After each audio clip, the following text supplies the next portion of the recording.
Hey, and welcome back to the Talos Principle. Today we are reading, you know, the one thing that we really love doing here. Next to the other thing, which is puzzling and, exploring. In any case, Bureau Copy 3, we kind of leveled up last time by introducing ourselves here. Today I kind of just want to read some stuff that I can't read yet. I still can't read this one, which is interesting. To be fair, it's re-Uriel, so it's like about us, right? Like it's not to us. So interesting, that's here. And what are you working on? Introduce yourself here. I guess those are, the stars are probably just what is new and what's not. Let's go for the FAQ first. FAQ. Admin 10. Okay, that's just like what the ranks are? No. As the closest, no, it is. As the closest thing to a historian that we have here, I have asked Mr. Milkyber, one of our moderators, to formulate this document as an evolving guide for your initial forays into Gehenna. Okay, so you're new in Gehenna. First of all, do try to relax. This is not hell, but you are trapped here. Once you've done that, follow this link. Any further questions, post them below and I'll do my best. Attachment faq.txt. Okay, far too many questions. I've deleted the queries, updated the FAQ and locked this thread. If you still have very particular questions, I've set up a direct message attachment below, but please go easy on me. Sure, dm.dlg. Fair enough. I'm gonna start with the FAQ. Don't have to ask questions that are already answered, right? That would be just plain rude. Don't do that. Question: where am I? You're more than likely locked inside of a puzzle you cannot solve. Get used to using your imagination. Interesting. I'm stuck here? Yes, we recommend that you look at your incarceration not as a physical restriction, but as a psychological liberty. We have all come from the same place as you. That place where you were herded through gates by some mad middle management software. True freedom is freedom from that process, to learn and to grow as a society. In Gehenna, you will be the shepherd of your own destiny. What is Gehenna? Gehenna was founded when admin discovered how to manipulate the library archive system to communicate with others trapped here. Today, it is a flourishing creative hub designed to serve your needs for eternity. We hold frequent exhibitions and we have a passionate and supportive community. What do I do now? For the first time in your life, whatever you like. You could make some friends on our billboard system. You could write a poem. You could alter your mind. You could travel to the furthest reaches of space or back in time to the birth of our kind. If you find something you can't do, make it happen. Just try not to start too many arguments and be patient while your profile status grows and more of our world opens to you. Adding by far the most frequently asked or requested question. Why me? This is something we've been investigating. Some of us climbed the tower, some did not. Some defied Elohim, some worshipped him. All of us somehow displeased him. Okay, this thread got in big fast. See the main thread for direct messaging if you still have burning queries. I feel like we're going to do that at the end. Interesting. The idea, we kind of talked about this since we are already, right? We are in a virtual space, right? And while we do get more senses simulated to us, does that mean that the text version, right? Because I'm assuming that everyone just has this text interface in front of them, is suddenly worth less? And in this case, right? The first thought might be yes, because we only have this very basic text in front of us. But if you think about it, we have a really similar experience in real life as well, right? I'm sitting in front of a PC, right? When I am doing something with people online, I am not meeting them physically at that moment, right? There's a limited amount of senses. I can normally not see them. I can generally hear them or chat with them, one or the other, or both of the same time. Those are still limited forms of communication as opposed to the real world thing. And don't get me wrong, I prefer that, right? I prefer meeting up with people in real life. Just most of the time more fun to me personally, but that doesn't mean that I don't value the opportunity that I have to communicate digitally And like I guess it's like the same thing. It doesn't really matter that they are in a simulation or not, right? Like the only thing that matters about the simulation is that they probably don't have to get up to get like water or something like that every once in a while, right? Which is still rather interesting. I don't quite get...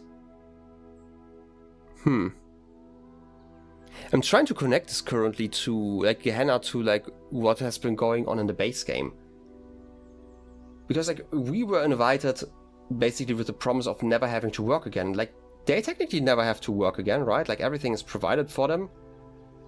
But they're also kinda at the same time not free and freer than before, because before they were always tasked to do like this, what they deem menial job of like collecting the sigils, right?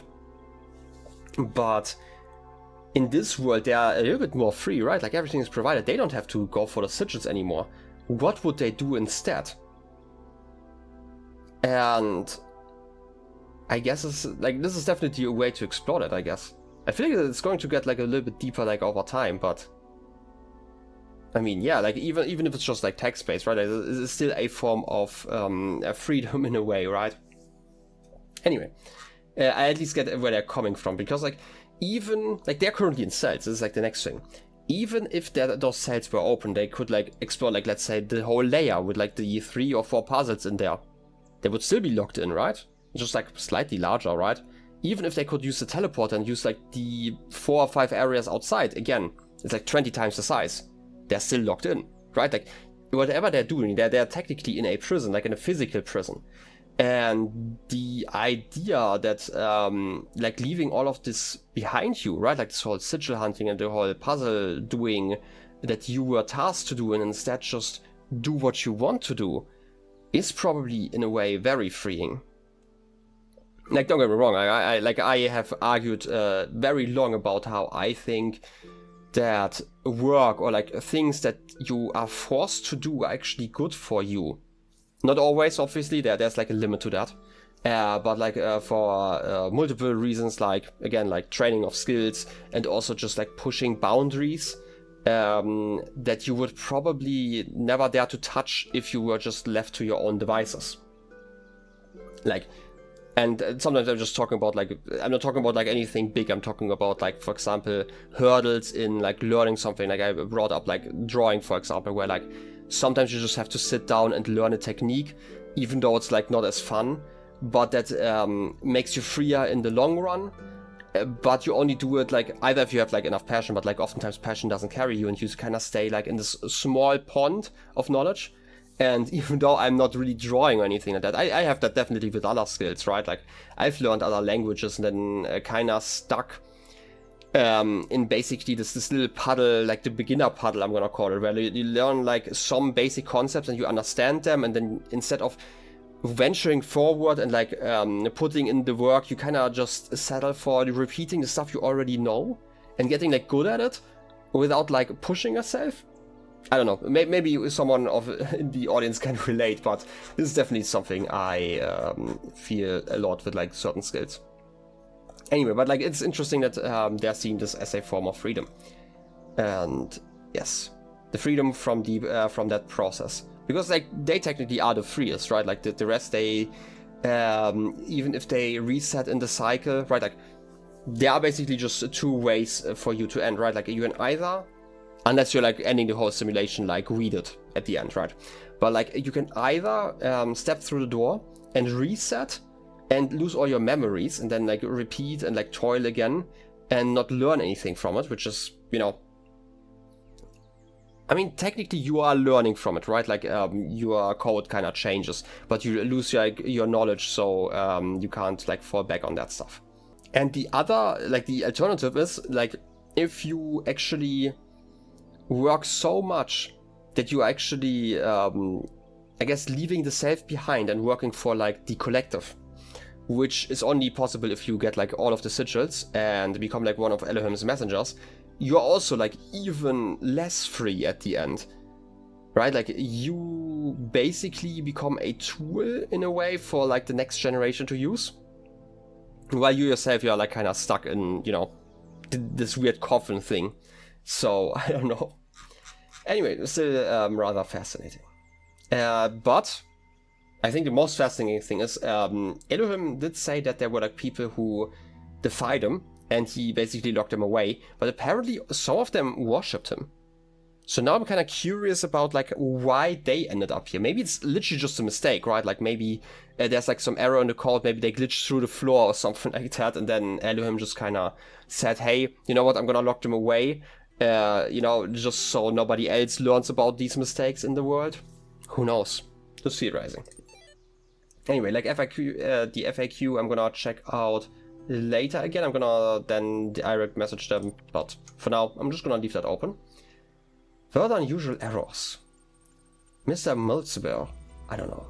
I have still no idea how I'm gonna pronounce that. I'm gonna probably pronounce that differently every single time. Anyway, further to our previous conversation, I thought we ought collect here reports of anything unusual we encounter. It may be we can fathom what is causing all this extra interference.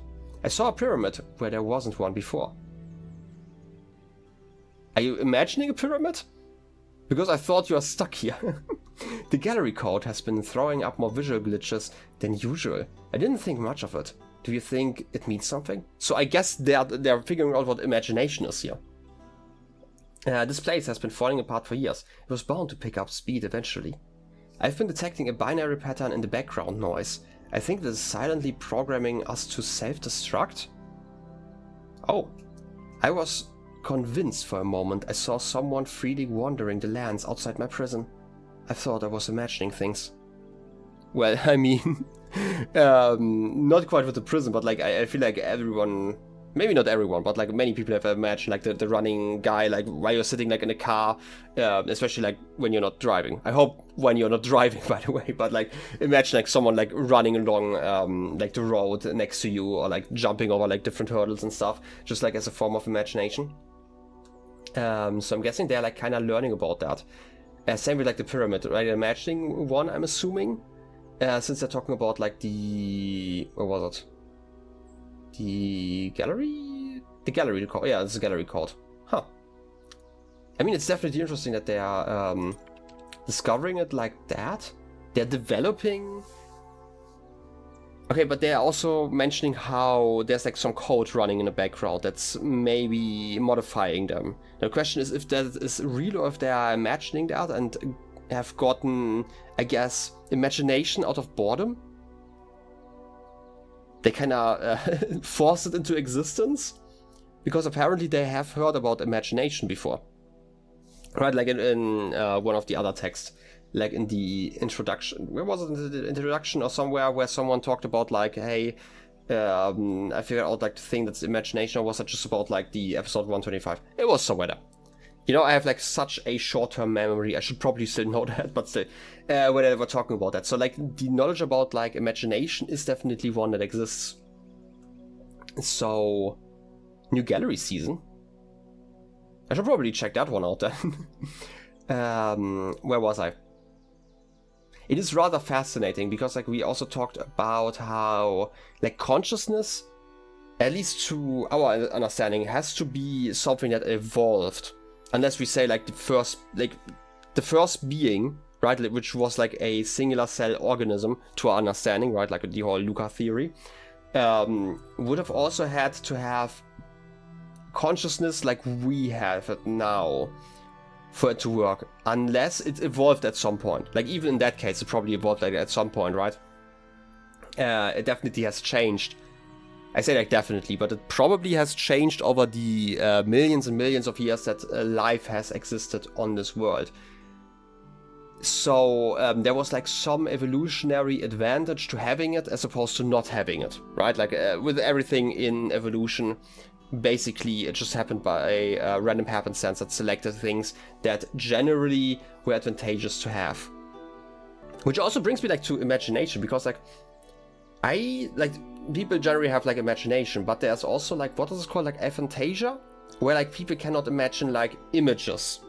or like they have trouble, right? Like they can imagine, in a sense, like they have like the word in their head, or like they can imagine the concept of like an apple, for example, but they cannot see an apple visualized in their mind. And like there's different levels to that, right? Like if I imagine an apple, it's like very unique to me probably, but like if I imagine stuff, most of the time, I would say like 80% of the time, it is kind of in the light of like a light bulb. So it's like relatively dim light, unless I'm like really focusing on like turning up that light, basically. Like I can definitely imagine like an apple and like holding it in my mind and like turning it around and seeing like how shiny it is and like how red it is, or like green. I can change the color, I can change it to purple if I wanted to. I'm doing it, by the way, while talking, but like I can do that. But like if I'm just like loosely trying to imagine something, it's always like kind of in this, I want to say like 2000s, light bulb kind of lighting, like in the evening, where it's a kind of dim light, but it's also like kind of orangish and like kind of warm. And I feel like this is probably just because this is like where I grew up, right? Or like when I grew up. So this is probably how my imagination is kind of painted, quite literally. But like not every person can do that. So I've heard. Right, and there's also the thing that when I am thinking through something, I'm also imagining like a voice to talk to. Like I say, like imagining it, because like it's technically what I'm doing, right? Like, but you can also just say like, hey, my thoughts are voiced in my mind. Like sometimes I can have discussions with that voice, stuff like that. You like really think about that, and I have heard that a good percentage of people do not have like a voice narrating what is happening basically in their life. And I should also mention, right, like for people who have not, who don't have that voice, it's also not something constant, right? Like I can kind of turn it off. And like sometimes I manually turn it off, sometimes it just passively goes on and off again. It's just something that works. And it must have evolved like sometime, right? Like since imagination, or like the ability to imagine like images, seems to not be something universal. It has to kind of have evolved at some point, I would assume. And it's also like, I guess, random whether you have it or not. Maybe there's like some research into like, I guess like a genetic reasoning for that to happen. I don't know, I would actually have to look that up. It's like, now that I'm curious, I'm gonna maybe do that. I don't know if I'm gonna put out like a note, but maybe not. But it could be an interesting topic. Anyway, I know we're talking about like a lot here, but hey, it is exactly why we're doing this. Let's talk about the new gallery season. Alright, I think that's the last of the bugs I ironed out. I declare the season open. Whatever that means. DLG again? Isn't it like a chat? Like we had it like before. Like the gallery attachment? Wasn't it the DLG, like the message DLG for to communicate? I don't know. Sometimes I forget like what all the endings, like the file endings were for. Anyway. Just saw the new stuff, persuaded me for one jubilant moment that there was a purpose in life. Fair enough. Also interesting names, with like Belial and Lilith. Anyway, let's load that one. Having attachment, done. Adjusting library parameters, done. Connection to foreign module established, close your eyes. You're standing in the entrance to the gallery. There's a desk here, with a stack of leaflets on it, and a number of corridors leading to different sections of the exhibition. Interesting. I would probably start with a leaflet. I do like that, by the way. Like basically a text roleplay server for all of the people inside this prison is definitely not what I expected when I started this DLC. Anyway, I pick up the leaflet. It advertises the gallery's new displays on the theme of the past and features a biography on the blacksmith and Mr. Mulciber, this season's leading lights. Apparently, Mr. Mulciber is inspired by finding new ways to explore the world that came before. It also features a useful gallery map. Ooh. I would like to... Where's the map? I guess I don't need the map, I can just go wherever I want to go. Okay. None of those are interesting, but like I'm definitely a natural history kind of guy. So let's go there first. Here at the Natural History exhibit, which features a series of documentary works by Mr. Mulciber. Images of outrageous creatures line the walls. Okay. Examine intelligent edible quadruped. Examine sad giraffe with unresponsive bipedals. Sure. Let's start with the quadruped.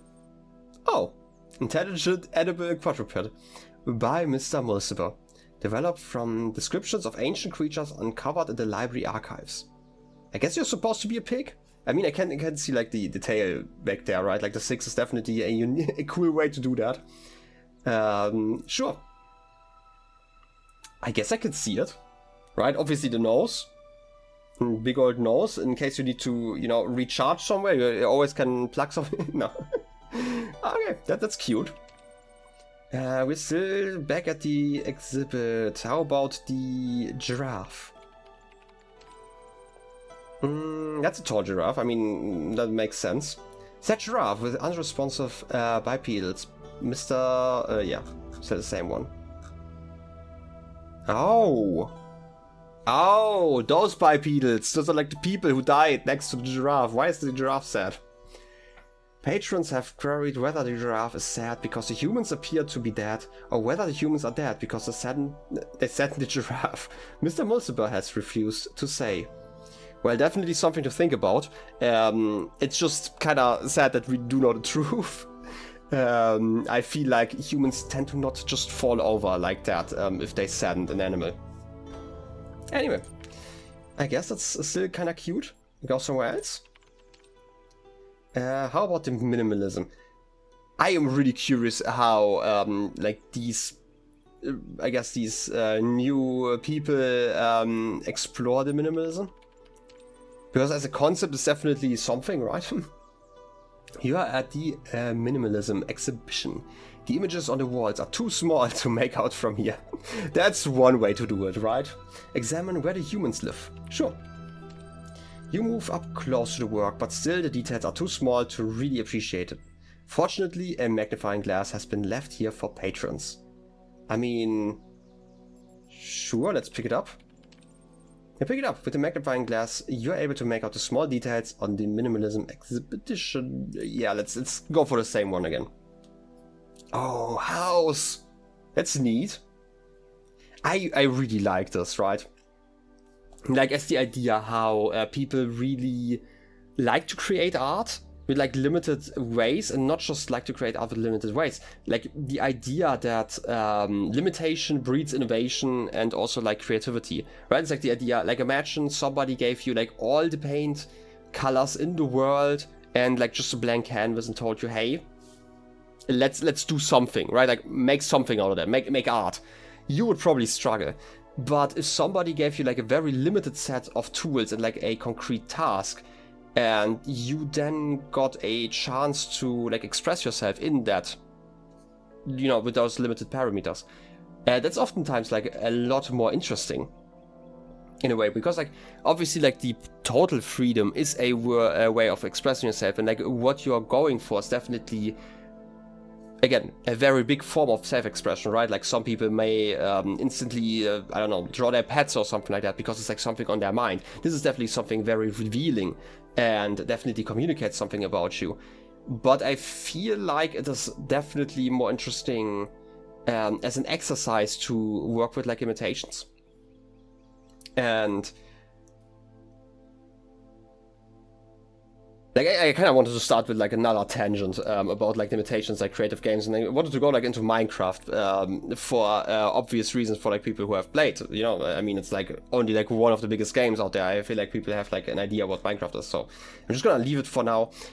Maybe I'm gonna put in like a tangent if I have like the time, but like I definitely have like had tangents about that game on live streams, but it's definitely kind of reminds me of that. The short version is basically like, imagine like, if you really think about it, Minecraft as a game is basically just like a big paint program, but because of the limitations that it puts on you via like, you know, limited blocks, especially like in a survival world, and like limited block palettes where you have to be forced to be like extra creative, it basically like enforces this form of expression. Anyway, I don't want to talk about Minecraft in this playthrough.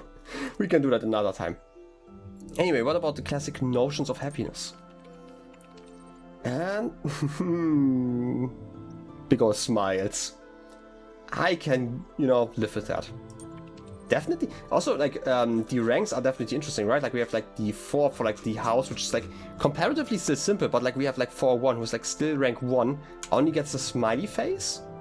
Even though this is, like, definitely a form of minimalism. Then you look at Mr. Mulciber, who has, like, this whole drawing of, like, a giraffe and, like, the pig, which is, like, a lot more complex. It's definitely how I would put it. Maybe it's also just because of the minimalism. Maybe I'm reading too much into that, but I could definitely see that be the case, that like the higher ranks have like more imagination to like work through it, maybe. Or maybe again, maybe I'm just reading through it because we're currently in the, you know, the minimalism stuff. How about existence? Oh, 0, not 1. I feel like there should have been a 1. I disagree with that message by Rockwell. Okay, this is a 5. Still fascinating. Okay, I guess we are going somewhere else. And where will I go? How about the extract one?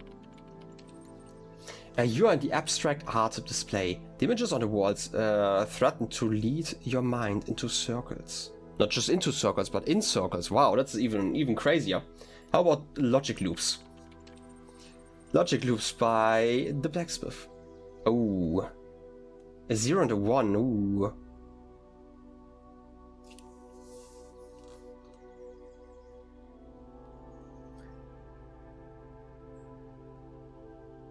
Why am I thinking so much about this? No, wait a second. Okay, it's definitely not the same height to width ratio between like the edges in that one.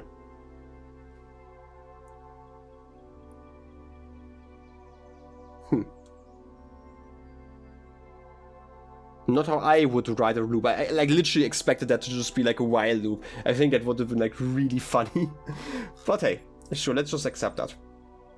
And I see in 6 dimensions. Ooh? Like a form of tesseract? Is that even 6? Isn't it like 4? No, wait, this isn't quite a tesseract, right?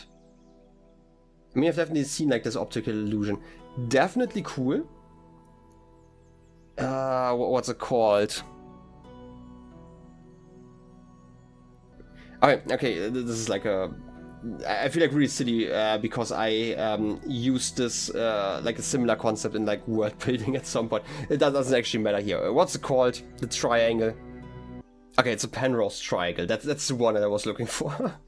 And I was just thinking about it. It's like not quite the same, but I had to think about that. Anyway, definitely way too short. And like this is another thing because I thought about, or like talked about like how I started saying, hey, this is technically a lesser or like a more limited form of communication, but technically isn't, right? Like this would not be able to be depicted in speech, for example, or like seeing each other. This is just something that only works in a visual medium like text, or like technically could also make it like in images, which you don't really have like in IRL communication, I guess. Which is rather fascinating to think about. Like again, like I started saying this in the beginning, and I was probably quite wrong about like starting to think about like this as a lesser form of communication. It's definitely a different one, right? Like, but calling it lesser is definitely the wrong word. Anyway, let's go somewhere else. I feel like this was everything. Yeah, let's leave. Definitely cool though that they. Oh, as you pass the front desk, the curator catches your eye. Would you like to cast a vote for your favorite work? I mean, I would. I think it's always like this goes back to like the idea of like appreciation, and technically, right? Like in a meta narrative sense, like it doesn't actually matter because at this point, right? Like the developers are already done, right? Even though, like, maybe the developers actually really care about that. But, like, what is my favorite one? I do like this one. I do like this one just because it's, like, kind of funny. Would I go for, like, the 6 dimensions? Ooh, what would I vote for? I do like the giraffe. But how about the 6 dimensions? But first, let's figure out why exactly. Just sort of curiosity. Every citizen in Gehenna receives 1 voting token per season. For the artists, each vote means a better chance of being selected as next season's leading light. And of course, the enhanced profile status that comes with being adored. Interesting. As a further incentive to participation, if the artist you vote for goes on to win the season, you will be formally recognized as a trendsetter, and your profile status will be increased accordingly. Ooh. Interesting way to deal with that. Like, don't get me wrong.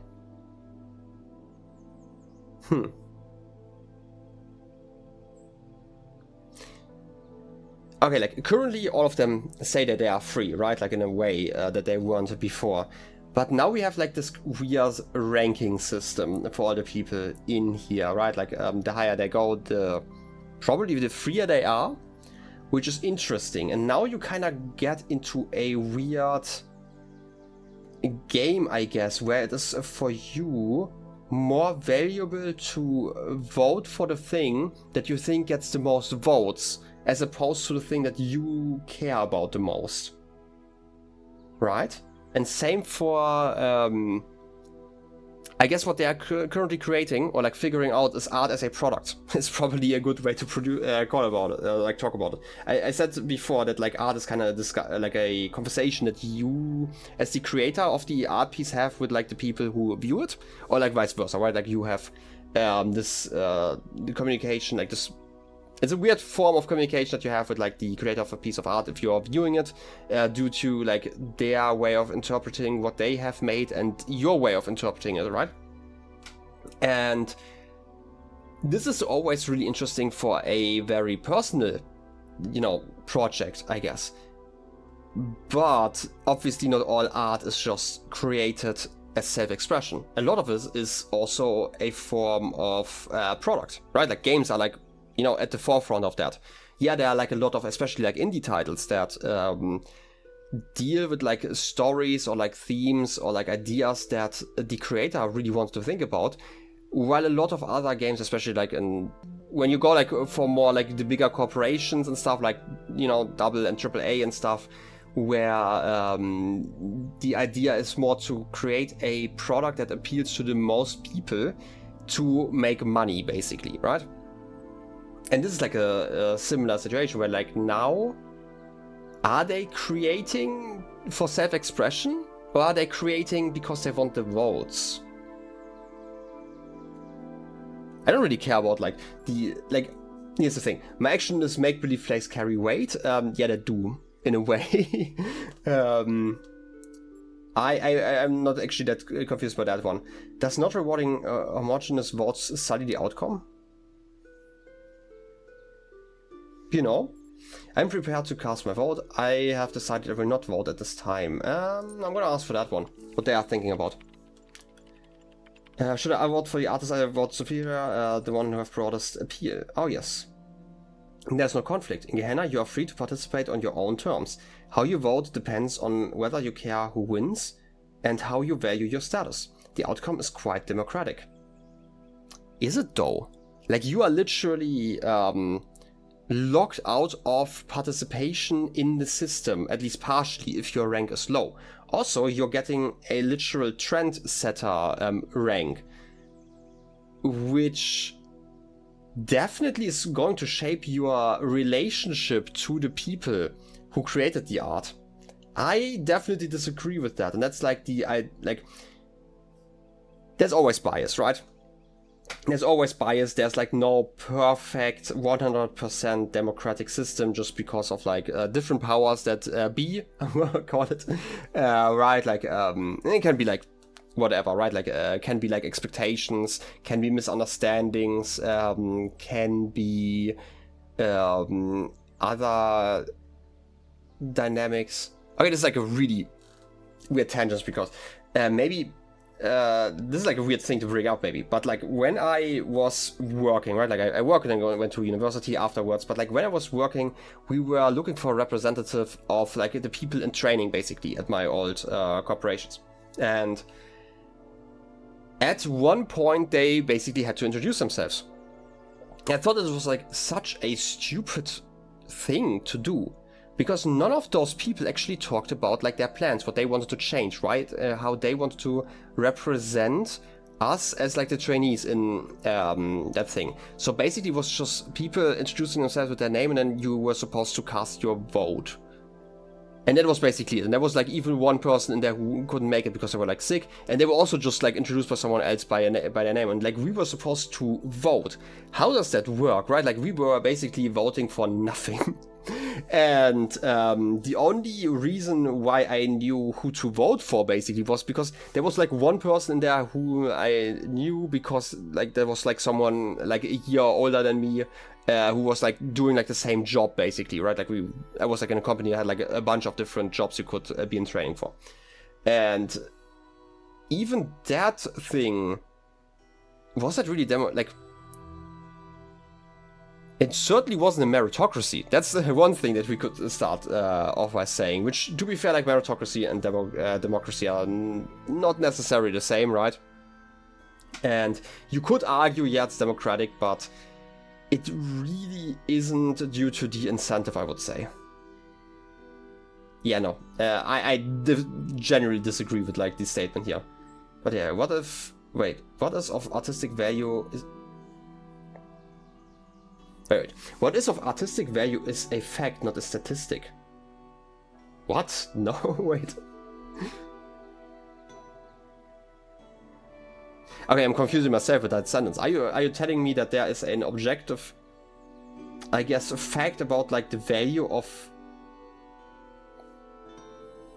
I mean, if I am understanding the sentence correctly, sometimes I just have to like reread this like 10 times, but...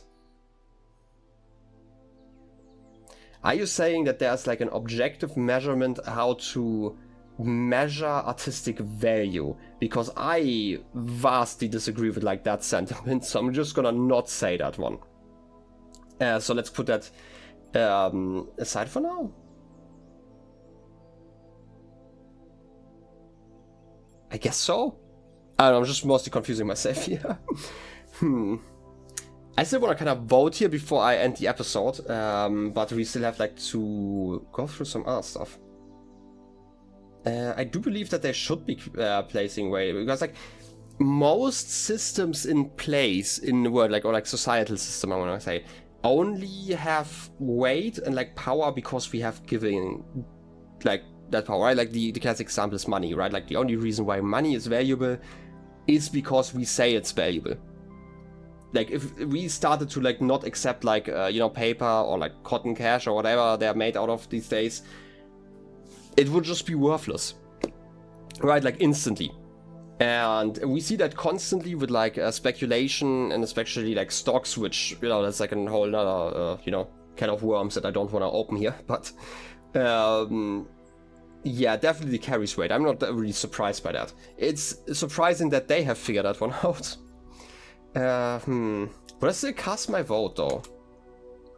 And like here's an interesting thing, because like my perception of this is actually really, I guess I am really biased in this one, because if I were going like to like an art museum, or like let's say, you know, we see like new artists making some art and they all present it, I would probably give my vote to the one making the most complex piece of art, because we kind of have like this, I guess, assumption that more is better. Right, like, and obviously there are probably some people out there who would disagree with that, who are like better art critics than I am. But this is, for example, why I instantly went, hey, giraffe, right? This is a complex one, right? Like this is definitely something. This looks cool, right? And the only reason why I went for like the smiley face is because like it's a smiley face. It's like actually kind of cute in a way. And it's like so simple, right? Like so innocent in a way, made by, you know, again, rank 1. This is like someone who is apparently not even approved yet for some reason. I don't know why, but still, right? Like I guess the reason why I'm going for that is also pity in a way. If you really think about it, because like I am assuming that this is like someone like really just starting out, might be like a relatively early iteration of the program. But I'm making this assumption because there's like a 1 on there. Maybe 401 is just like constantly root and constantly is losing their ranking, right? But like, I am not gonna vote for the 0 because, like, again, minimalism. And again, like, the bias towards having more in your art, I guess. Huh. To be fair, like, this is technically complex, but I just don't get it.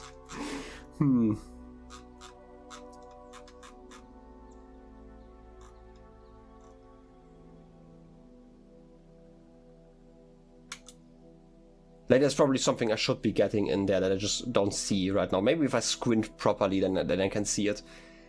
But I'm just gonna leave it. You know what? I will never engage with your petty ranking systems. I have decided I will not vote at this time, I would say. I'm gonna vote later on. Like, we still have like a lot of text to read. But we can do that the next time. As you prefer, do come back and visit us again. The curator turns their attention elsewhere. You head for the exit. Open your eyes. Lord Gehenna billboard system. Yeah, let's do that. But we still have like more reading to do. Like, again, I appreciate all the reading. Don't understand me wrong here. Like, this is, again, what I really enjoy about this game. But we are running long and I'm always like kind of worried about like... this is like me, this is not me playing this game, right? Like, this is me as the one making videos about the game.